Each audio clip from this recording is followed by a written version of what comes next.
Онлайн-банк мобильді қосымшасында құрылғыны қалай растауға болады?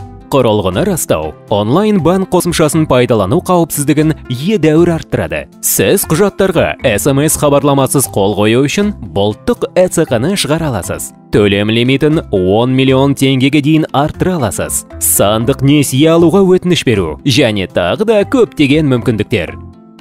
Онлайн-банк қосымшасына кіріңіз. Басты мәзірден тағы түймесін таңдаңыз. Лимитті көбейтіңіз түймесін басыңыз. Бейне растау түймесін таңдаңыз. Келісім шарттармен танысыңыз және растаңыз. Әрі қарай түймесін басыңыз. Қосымшаға камераны пайдалануға рұқсат етіңіз.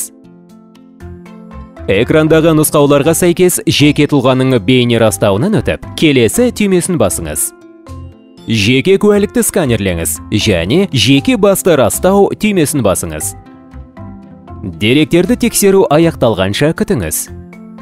Дайын, сіздің құрылғыңыз сәтті расталды. QR көмегімен құрылғыны қалай растауға болады? Онлайн-банк қосымшасына кіріңіз. Басты мәзірден тағы түймесін таңдаңыз. Лимитті арттыру түймесін басыңыз. QR кодпен растау түймесін таңдаңыз.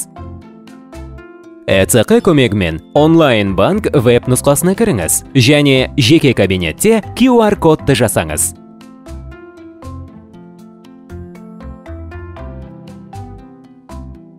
Онлайн-банк қосымшасы арқылы жасалған QR кодты сканерлеңіз.